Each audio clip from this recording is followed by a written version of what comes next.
तो ये मैं ऐसी पर्सनैलिटी वाला है, लेकिन भगवान का अंश होते हुए भी अनादिकाल से मायाबद्ध है। इसलिए अनादिकाल से कर्मबद्ध है, इसलिए अनादिकाल से जन्म मरण और 84 लाख के भ्रमण से युक्त है।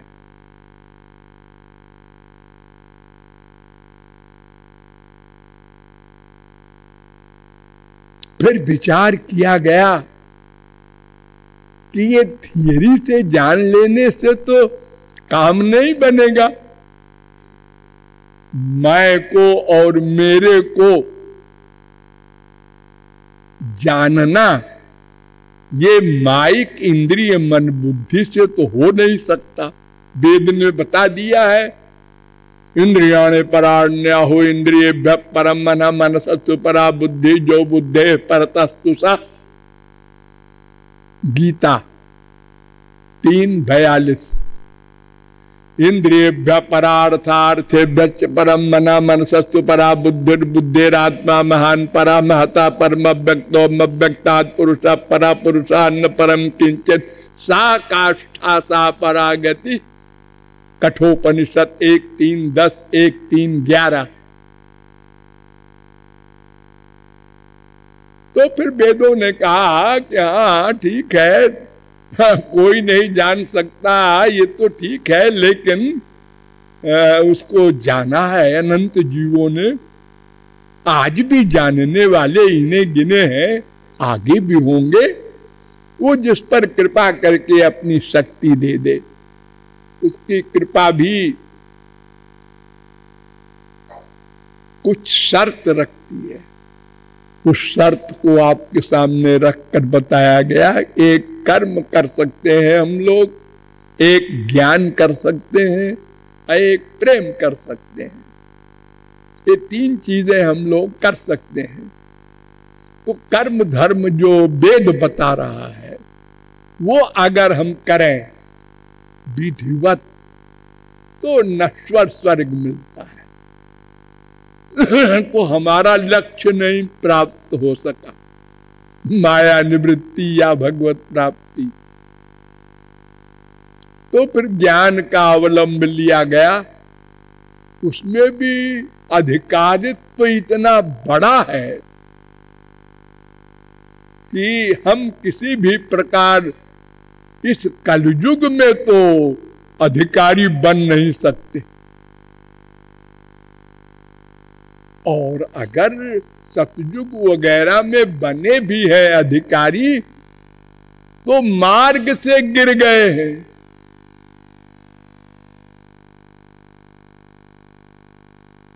अंतिम चोटी पर पहुंचकर भी गिर गए हैं।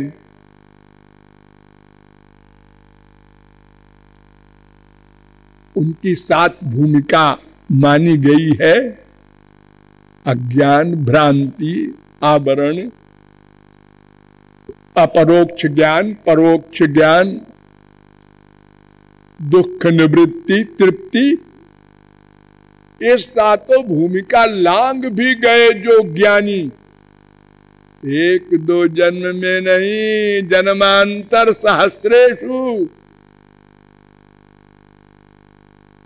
अगर बाई चांस कोई पार हो गया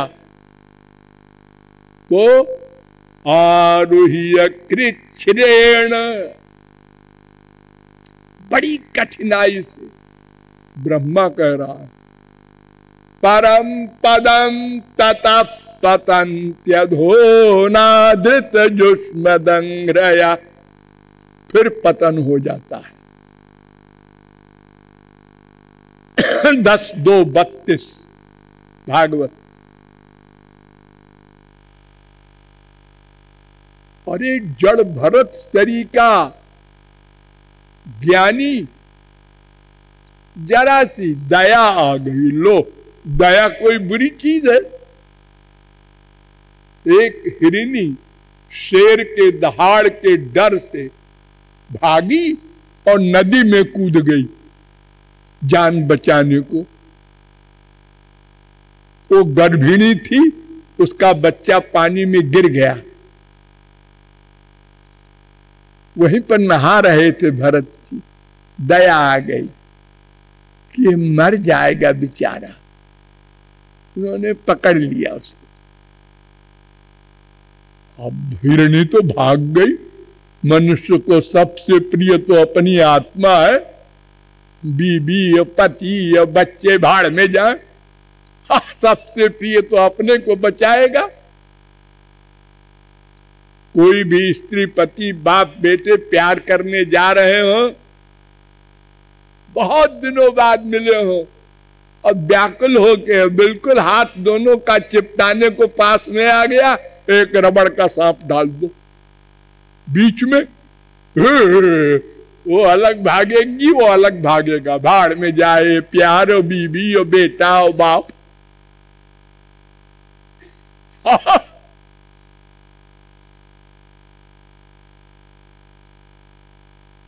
तो भरत जी ने उसको पाल पोस लिया और अपना हमेशा साथ लिए घूमे। और तो छोटा बच्चा जो होता है, चाहे गधे का हो, अच्छा लगता है। उसकी हरकतें अच्छी लगती हैं, भोलेपन की। बच्चों मनुष्यों की भी। और वही जब बड़ा हो जाता है तो लड़ाई होती रहती है माँ से, बाप से। मैं इंग्लैंड में एक के घर में गया, माँ के घर में, तो उसका लड़का उसी के बगल में रहता था, अलग हो करके। अपना एक लब ओप करके एक लड़की के साथ। तो माँ ने उनसे कहा, महाराज जी आए हैं हमारे यहाँ, जगत गुरु इंडिया से, आओ। हम तो कभी नहीं गए माँ के पास, 4 साल हो गए, 6 साल हो गए, मैं नहीं जाऊंगा।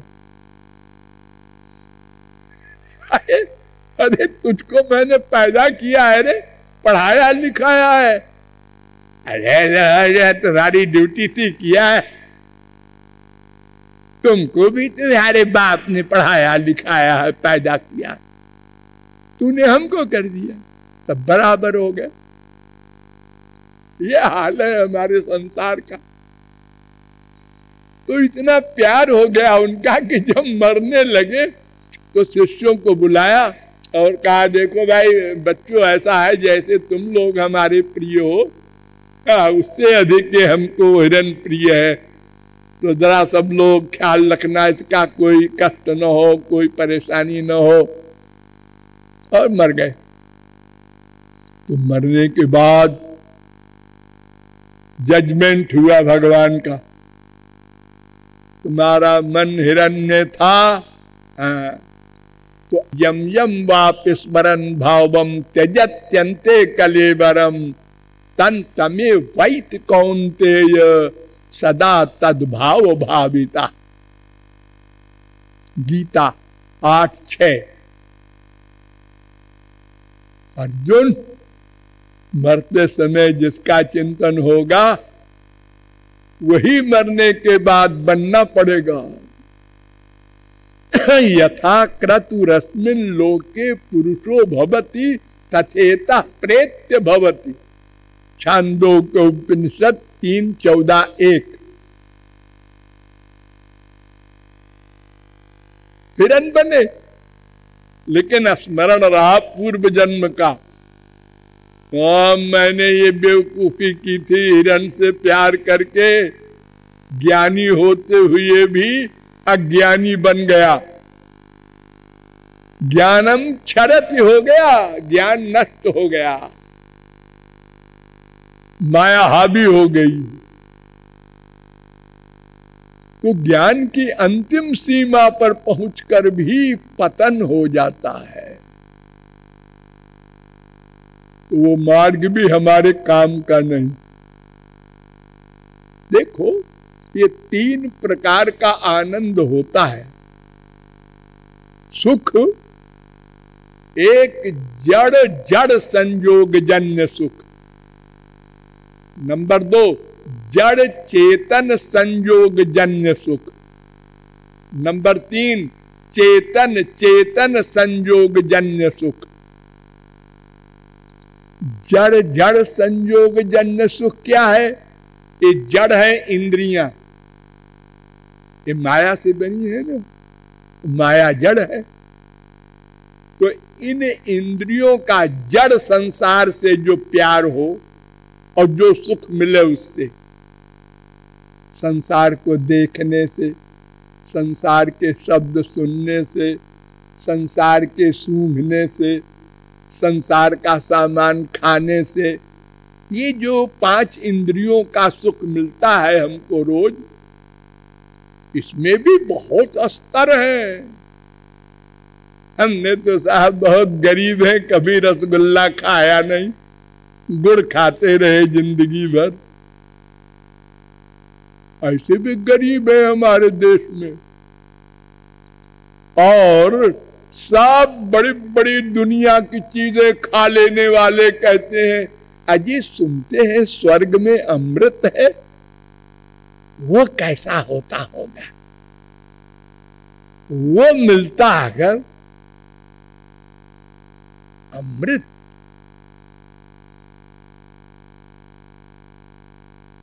और जिनको अमृत मिल गया है वो कहते हैं वो जो गोलोक में है वो मिलता अगर,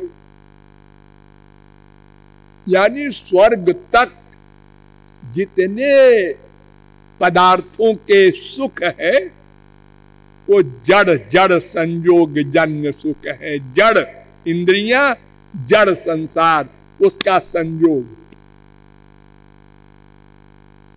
देखने से सुख मिला, ये सुंदर है। सुनने से सुख मिला,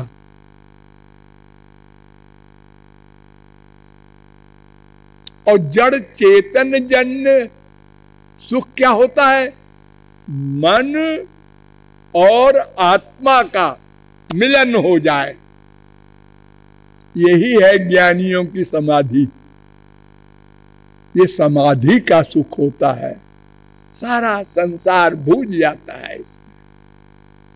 आत्म विस्मृति। बेटा मरा पड़ा है, पड़ा होगा।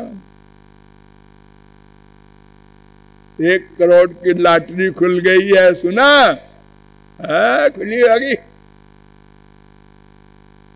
समाधि के सुख के आगे सब सुख बेकार, वो स्वर्ग का सुख भी बेकार। इतना बड़ा सुख होता है वो समाधि का सुख जिसको मिलता है आत्मा का, वो कहता है बस बस बस बस और कुछ नहीं चाहिए, हो गया, भगवत प्राप्ति हो गई। धोखे में आ जाता है। अगर उसका गुरु श्री कृष्णानंद नहीं प्राप्त किए तो वहीं रुक जाएगा और फिर पतन हो जाएगा।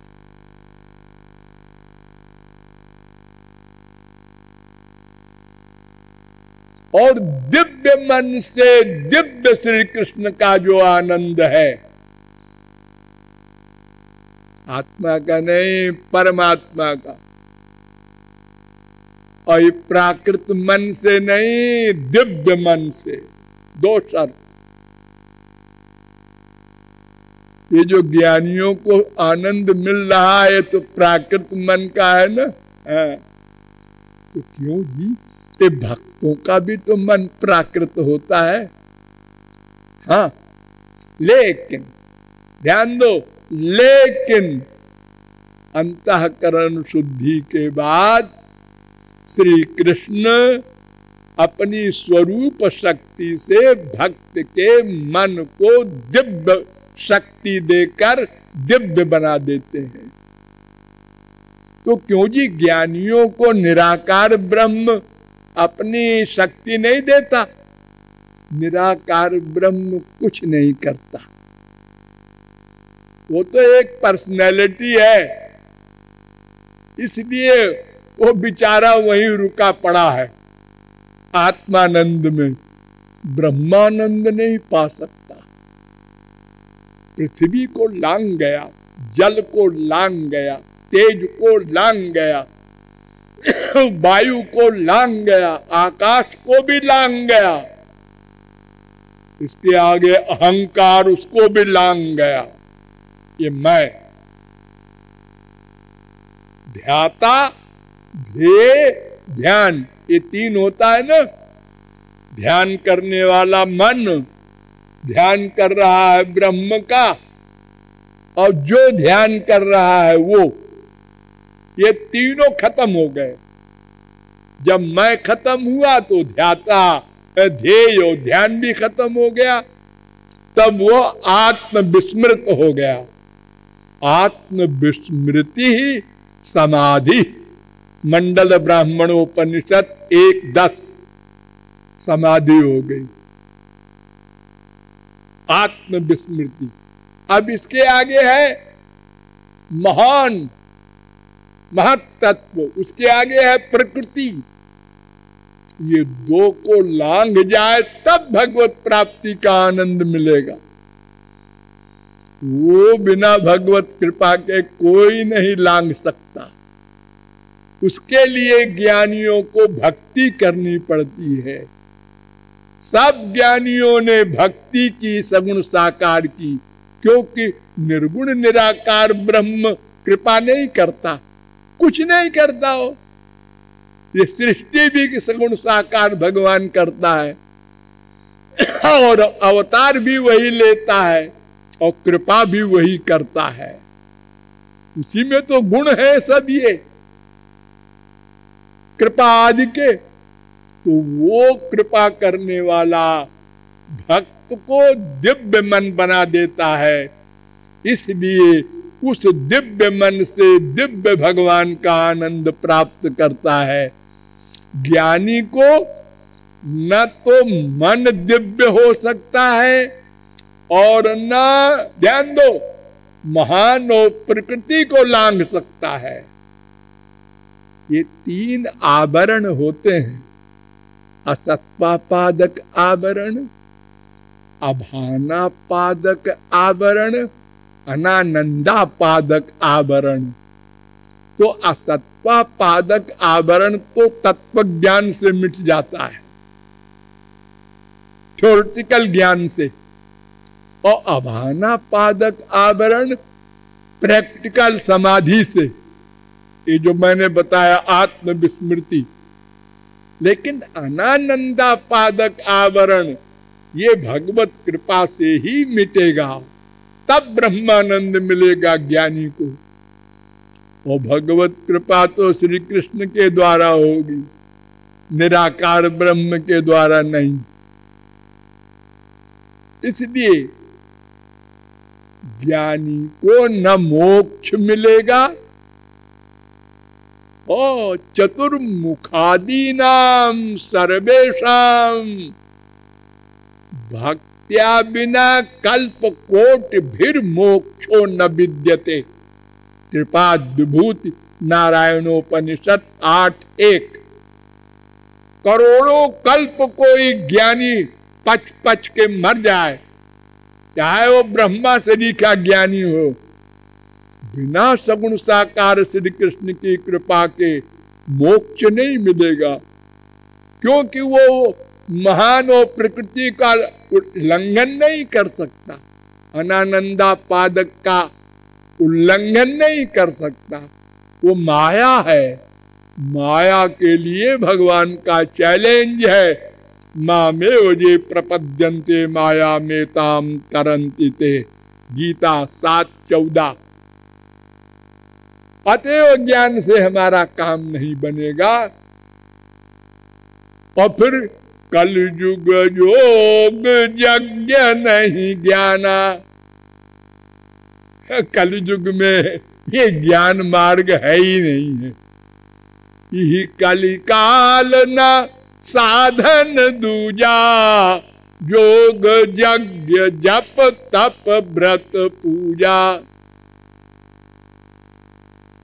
रामचंद्र के भजन बिनु जो चाह पद निर्वाण, ज्ञानवंत अपि सो नर पशु।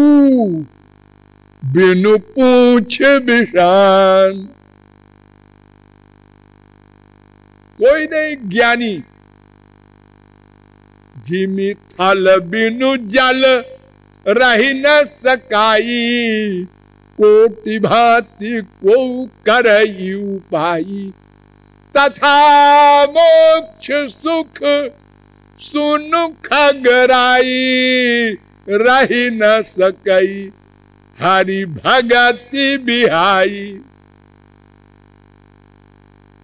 तो ये ज्ञानी लोग कहते 60 हो, इतना गुस्सा तुलसीदास जी महाराज का। वो 60 है ज्ञानी, 60